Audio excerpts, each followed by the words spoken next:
Gerald Salenti, and we are honored, and truly honored to be with Judge Andrew Napolitano. He was at our Occupy Peace and Freedom rally this past Saturday, brought the crowd down. The place was packed. Streets were filled, a garden, wonderful, wonderful, kind, loving people there. A hot damn band played, and Judge Napolitano talking about peace, love, war, the Constitution, and how we've lost it. And Judge, thank you for being here today on this, was it July 27th? And for all that you give and all that you know and what you talk about. Because here in America, we're sending more and more weapons of death to Ukraine. But we're not allowed to have guns. They could send anything they want to the Ukrainians, and they could kill anybody that they want. But we, the little people of Slavelandia, we're not allowed to have guns. And now you got this clown playing governor of New York. These arrogant nobodies from nowhere, nothings, telling us what rights we don't have to own a weapon. So thank you for being here, Judge, and take off on what's going on over here in New York after they got that little daddy's boy out of here. The arrogant little daddy's boy, Andy Cuomo, who renamed the Tappan Zee Bridge after my daddy. Because your daddy, my daddy, they're just pieces of garbage. But my daddy, Mario M. Cuomo, renamed the Tappan Zee Bridge. So after they threw out that arrogant freak, bingo, we got another one back. Well, Gerald, it's always a pleasure to be with you. The rally on Saturday was terrific. You and I made the argument that war destroys liberty.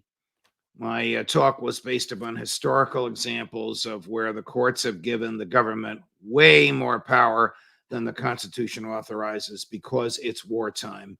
And presidents know this and take advantage of it. What's happening today is when an opinion of the Supreme Court, which came down last month, by the way, Gerald, when it came down, I'm not touting my own horn. It's 151 pages. I had to read the whole thing on my iPhone, single spaced, because I was in Switzerland at the time. I read it. I went to a street corner in Zurich. I looked at the iPhone and connected with the links. I did an 8-minute podcast on Justice Thomas's brilliant opinion on how the right to keep and bear arms is a human right. Got 1.4 million hits in the next 24 hours. I was very happy with that. That's not me. That's because the court did the right thing. In doing it, it invalidated a law of the state of New York, which made it nearly impossible for you to get a gun because it was solely subjective up to the opinion of bureaucrats. Within 48 hours, New York enacted a new law, which is absurd on its face and laughable when you think about it. The new law says you can only get a permit from the state of New York to carry a gun if you're of good moral character. Obviously, you don't have to be of good moral character to be in the government in New York, but the government has the right to evaluate who's of good moral character. The government, which lies, cheats, steals, and kills, somehow can decide who's of good moral character. The term is not defined in the statute, and of course, as we all know, it's undefinable. The other requirement is that you submit 3 years worth of social media texting and emailing for a government bureaucrat to comb through so they can decide if there's something in there which makes you dangerous. Now, all of this is absurd. Here's where I disagree with a lot of our libertarian friends. States' rights, states' rights, states' rights. Yes, the states are supposed to be sovereign. And yes, their rights have been stripped from them from the federal government. But the states can be just as totalitarian as the feds. As an example, this craziness signed by Governor Hochul in the state of New York. in New Jersey and in California, they're trying to outdo New York. Oh, we'll let you have your gun. But if somebody uses a gun to commit a crime, a bank robber uses a gun to commit a crime, a third party, somebody unconnected to the bank or unconnected to the bank robber, can sue the manufacturer of the gun for allowing the gun to get in the hands of the crook. I mean, that's insane. Is it General Motors' fault when a guy in a Chevy pickup wraps it around a tree? So that's where we're going with guns. In the opinion, Justice Thomas says the Second Amendment is not a second-class right.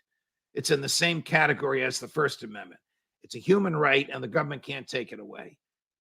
Justice Kavanaugh, I advised President Trump, this is public, that Justice Kavanaugh was not the right person for the court, that he was a George W. Bush Republican. He was and still is, who concurred in the opinion, wrote a separate opinion saying, oh, by the way, this does not stop the states from forcing you to register the gun. Oh, really? So if the Second Amendment is in the same category as the First, then the government can no more make us register our guns than it can make us register our books.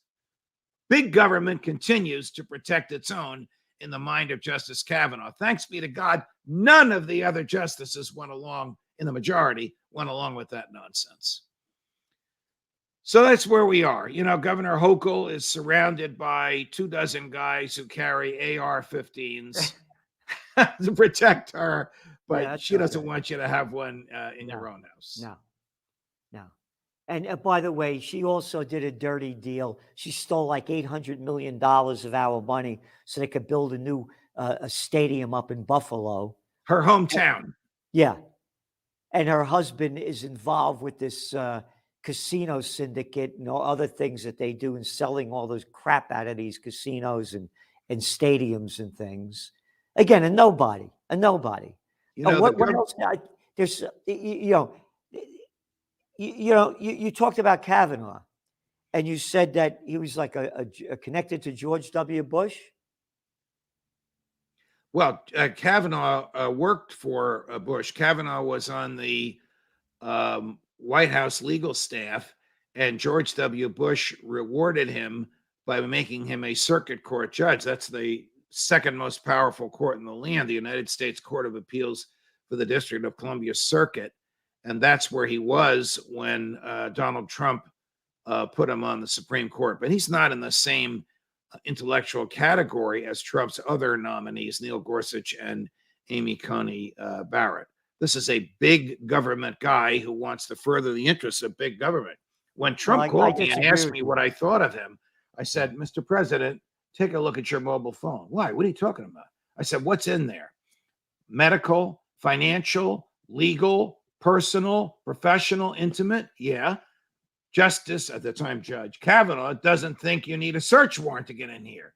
He thinks the government can just seize the contents of it. How do you know that? Because he wrote an opinion to that effect when he was on the circuit court where George W. Bush put him, and now you want to put him on the Supreme Court. This is my conversation with the President of the United States about nominating then Judge Kavanaugh. But he was prevailed upon by the Bushies around him, and he put him on the court. How stupid! What else? Not only is he a Bush guy, he's as dumb as Bush. He's a little nothing of a boy, a nothing. And this is where this country's going down to. Look at the freaks in charge. Look at Biden out of his mind. Mitch McConnell, Lindsey Graham. Oh, Nancy Pelosi wants to go to Taiwan. Taiwan's none of my business. What are you doing over there? Look, we just had this rally. I read some of the things that George Washington said about not becoming involved in other nations' foreign entanglements. And number one, warning us not to get involved in what's going on in Europe. They've been fighting going back and forth for centuries. Because this isn't our business. Taiwan's not my business. Oh, when we were young guys, what did they call it? Formosa? Yeah, you're right. They did call it Formosa in those days. Remember the Nixon Kennedy debates over Formosa? Yeah. And it's none of my business. Oh, now we're going over there? And again, talking about gun control? How about weapons control? Look at the guy that's playing our defense contractor, Lloyd Austin. Comes from the board of directors of Raytheon, the second largest defense contractor in the United States. And he's our head of the Department of Defense. Gerald, can you talk for a minute about how bitterly disappointing it was that no national media covered us on Saturday because we're talking about peace? Yeah. If it had been a pro-Ukraine, pro-killing in Ukraine rally, there would have been a half dozen television cameras there. That's right. And before I do that, I want to read a quote from you from the guy playing our defense contractor. Oh, before that, he was a general? Oh, you mean a military industrial complex isn't running our country? What are you, 6 years old, anybody? Here. The U.S., you ready? Is ready to move heaven and earth to help Ukraine win the war against Russia. Lloyd Austin. The Secretary of Defense of the United States. Move heaven and earth. In other words, we could go to hell. Because when you move heaven and earth, that's what you're doing. You're destroying the place. Am I right or am I wrong? It also means boots on the ground. That's I've right. yet to meet anybody that wants to die for Vladimir in America that wants to die for Vladimir Zelensky or for Joe Biden, for that matter. So here's the thing.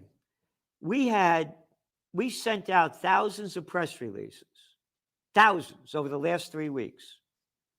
International, national, and local.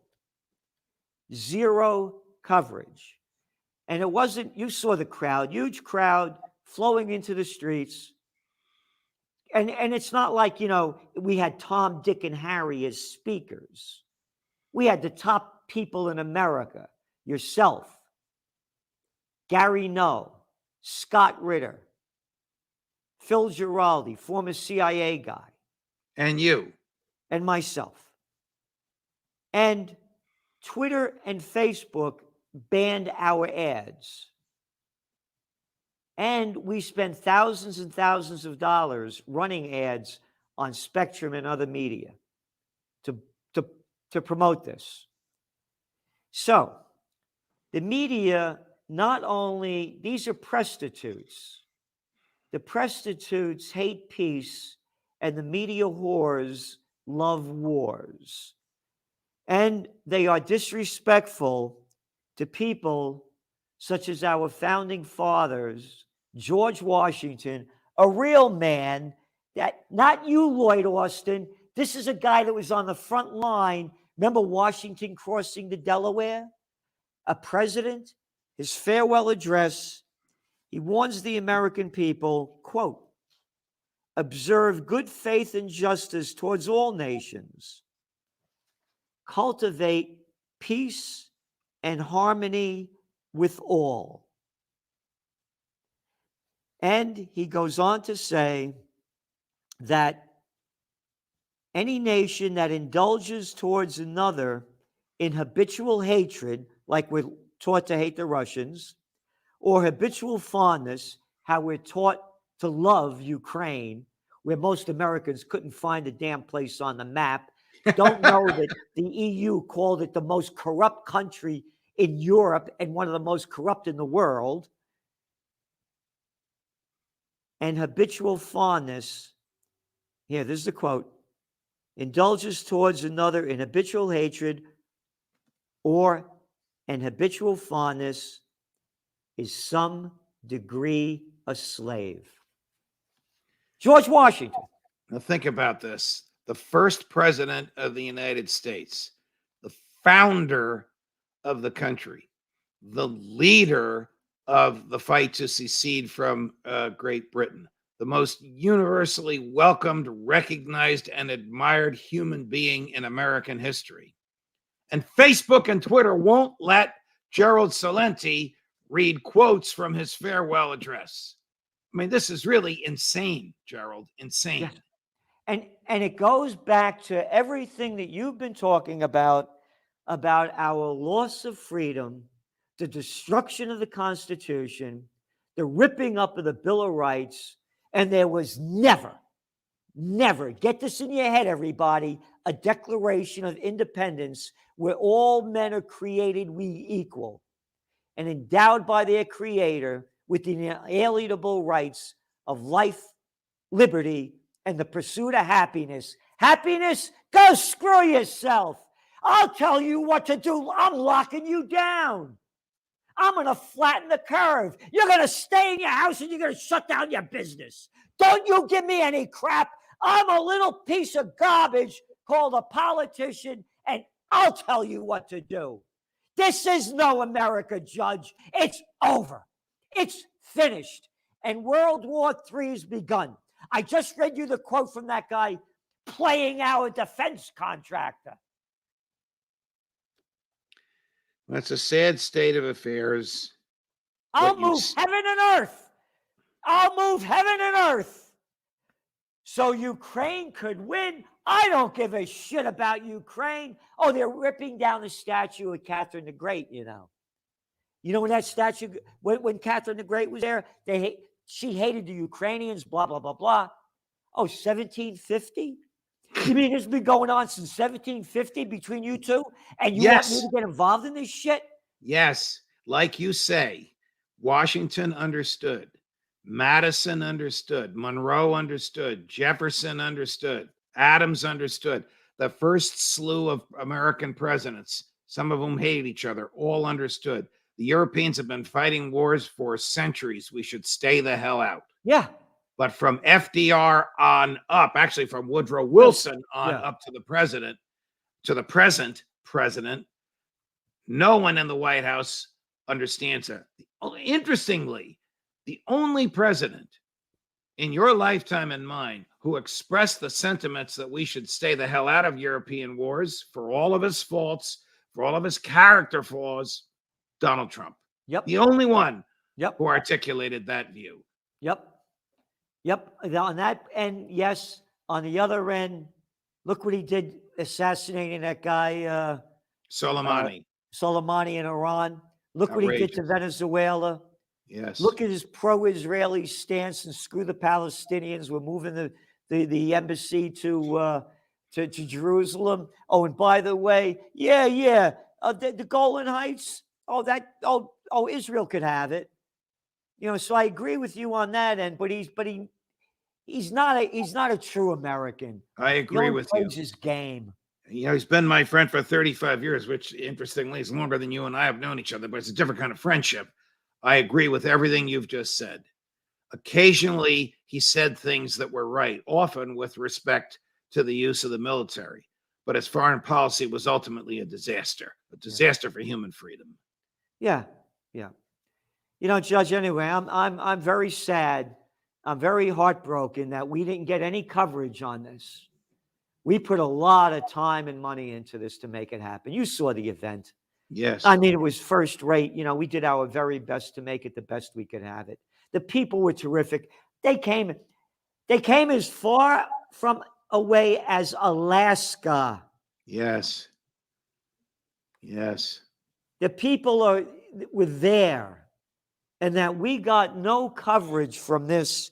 And also, there was another real man by the name of Dwight D. Eisenhower, 5-star general, Supreme Commander of the Allied Forces, who warns the American people that the military-industrial complex is robbing the nation of the genius of the scientists, the sweat of the laborers, and the future of the children in his farewell address. And now we have it right in front of us. The head of our Department of Defense, top military industrial contractor guy. It's right in front of us. Right. But the media hates Eisenhower. The media hates Washington. And the media hates us. All they do is they promote war. They spread fear. They sell hysteria. They incite hatred. And they epitomize, as I said, disrespect for our founding fathers and for we the people of the United States who are fighting for freedom. I'm heartbroken. That peace is blacklisted. You're not allowed to speak about peace You could only speak about war. Gerald, we can't be disheartened. The next time you have one of these rallies, there'll be twice the number of people there, and the press will not be able to avoid it. Again, thank you, Judge, for all that you do. And everyone, please do all you can do. Donate to Occupy Peace, occupypeace.com. We're putting our money, our heart, and our true spirit to fight for the true meaning of the American way, which Judge Napolitano does, stands up and fights for freedom, peace, and justice like the top of the top. Thank you so much, Judge. And we'll see you next week. Before we go, I have Scott Ritter on Judging Freedom at 1:00 today. Okay. I'm sure he's going to articulate just what you said. And please give him my best and thank him again for being here. Of course. All the best, Gerald. Until next Wednesday. Ciao, ciao.